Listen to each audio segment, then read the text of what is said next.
আসসালামু আলাইকুম সবাইকে। কুকিং ডায়েরি বাই এপি আমার কিচেনে সবাইকে স্বাগতম জানাচ্ছি। আর একটা রেসিপি নিয়ে চলে এলাম। খুবই কমন একটা রেসিপি, কিন্তু তারপরও পারফেক্টলি হয় না এবং ঠিকঠাক কালার হয় না, তাই রান্না করতে ভয় পান, কারণ অনেক সময় এটা হচ্ছে একটু কালচে হয়ে যায়, যাই হোক পারফেক্টলি হতে চায় না। তো আজ আমি রান্না করছি আমার কিচেনে হচ্ছে গরুর কলিজা। গরু অথবা খাসি, যার কলিজাই হোক না কেন, যেটার কলিজাই হোক না কেন, আপনারা হচ্ছে এটা এই একই ওয়েতে সেম প্রসেসেই রান্না করতে পারবেন এবং খুবই মজার হবে। এখানে আমি আধা কেজি পরিমাণ কলিজা নিয়েছি, আর এই কলিজাটাকে আমি একটু সিদ্ধ করে নেব, জাস্ট হচ্ছে 6 থেকে 7 মিনিটের মতো। ভিতরটা যাতে অতিরিক্ত কুকড হয়ে না যায়, তো সেটাও খেয়াল রাখবো। তার কারণ হচ্ছে একটু ভিতরটা সফট থাকলে আমাদের হচ্ছে কেটে এটাকে আমরা যে সাইজটা করতে চাই তাতে সুবিধে হয়। না হলে অনেক সময় হচ্ছে ভেঙে আসতে চায়, গুঁড়ো গুঁড়ো হয়ে যায়। এটা সামান্য হলুদ গুঁড়ো দিয়ে নিলাম যাতে গন্ধ এবং কালচে ভাবটা দূর হয়। 7 মিনিট 8 মিনিট পরে আমি এই যে এখন এটাকে স্ট্রেনারে করে এটাকে ভালো করে পানি ঝরিয়ে একেবারে শুকনো করে নিচ্ছি। এই যে দেখুন, এখানে একটা একটা জাস্ট আবরণের মতো থাকে। এই আবরণটা আপনারা ইচ্ছা করলে এটা তুলে ফেলতে পারেন, না তুললেও কোনো প্রবলেম নেই। দেখুন এভাবে কেটে নিয়েছি, তাই ওটা তুলি বা না তুলি কিছুই এসে যায় না। তো সঙ্গে করে আমি কিন্তু যে চর্বিটুকু ছিল সাথে সেটুকুও নিয়েছি। খুব বেশি চর্বি আমি কখনোই নেই না, তো সামান্য একটু নিয়েছি যাতে করে এটা একটু তৈলাক্ত হয়। আর দেখলেন যে তার 3/1 ভাগ আমি একটু আলু কেটে নিয়েছি, সাথে করে আলু কেটে নিয়েছি। সেই আলুটার সাইজটাও আমি কলিজার যে সাইজটা করেছি সেই সাইজ অনুযায়ী নিয়েছি। এখানে হচ্ছে আমি মিডিয়াম ফ্লেমে রেখেছি। সেখানে আমি হচ্ছে 1 কাপ তেলের সঙ্গে দিয়ে দিলাম হচ্ছে দারুচিনি, তারপর এলাচ, তারপরে হচ্ছে লং, তেজপাতা, এবং তারপরে একটু ফ্লেভার যখন একটু বের হলো তখন আমি সঙ্গে সঙ্গে দিয়ে দিলাম হচ্ছে পেঁয়াজ। আর যাতে পুড়ে না যায় ওগুলো, সেদিকেও কিন্তু খেয়াল রাখতে হবে। 1.5 কাপ পেঁয়াজ দিয়ে দিয়েছি এখানে, এবং পেঁয়াজটাকে মোটামুটি ব্রাউনিশ করে আমি ভেজে নেব। আর সামান্য একটু লবণ দিয়ে দিলাম, সেজন্য একটু যাতে সফট হয় তাড়াতাড়ি। আর সবসময় পেঁয়াজে একটু সামান্য একটু লবণ ছেড়ে দিলে তাড়াতাড়ি এটা হচ্ছে একটু মানে মেল্ট হতে হেল্প করে, একটু সফট হতে হেল্প করে। তো এখানে হচ্ছে আমি রসুন বাটা এবং আদা বাটা দিয়ে দিচ্ছি। দেখি যে মাংস রান্নাতে আমরা যে যে যে উপকরণ লাগে, এখানেও কিন্তু সেই উপকরণগুলোই লাগছে। তো এখানে হচ্ছে 1 চামচ হলুদ গুঁড়ো, চায়ের চামচের 1 চামচ হলুদ গুঁড়ো, 1 চামচ মরিচ গুঁড়ো, এবং 1 চামচ হচ্ছে জিরে গুঁড়ো, হচ্ছে ধনিয়া গুঁড়ো দিয়ে দিলাম। ধনিয়া গুঁড়োটা মানে পুরোপুরি 1 চামচ না নিলেও চলবে। মশলাগুলো সামান্য একটু কষিয়ে একটুখানি পানি দিয়ে আবার কষাতে শুরু করলাম। আর এইখানে নিয়ে নিলাম হচ্ছে জয়ফল জয়ত্রী সহ গরম মশলার গুঁড়ো, যেটাতে আর কি জয়ফল জয়ত্রী রয়েছে।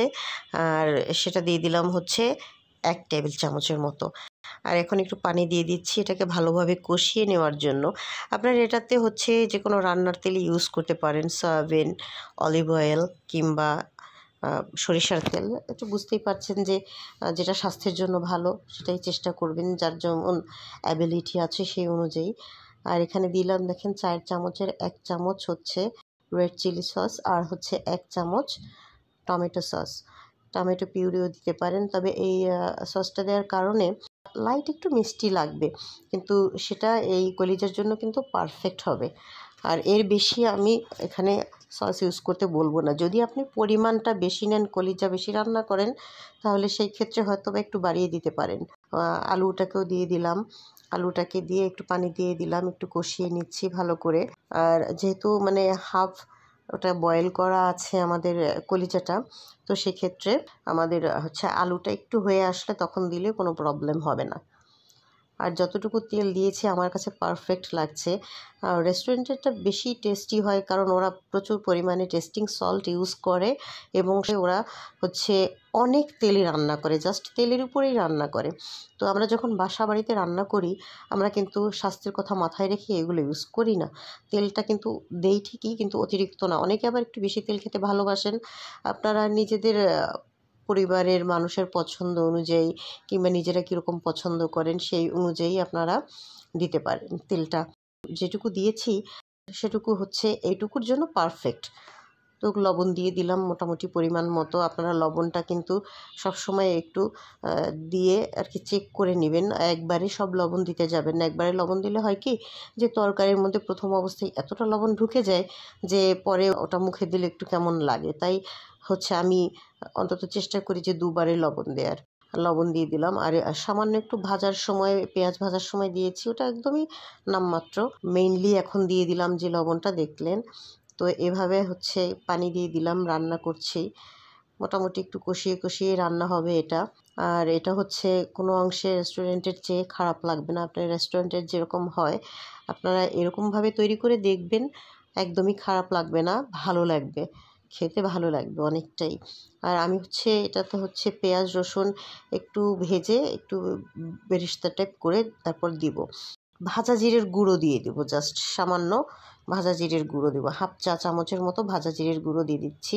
বেরেস্তাটা আমি সবার শেষে দিয়ে দেবো এবং ঢেকে রেখে দেবো কিছুক্ষণ মিশিয়ে, কারণ বেরেস্তার যে আলাদা একটা স্বাদগন্ধ আছে সেটা অক্ষুণ্ণ থাকবে। তো এরকম করে আমি একটু রসুন কুচি করে নিয়েছি, সঙ্গে নিয়েছি পেঁয়াজ।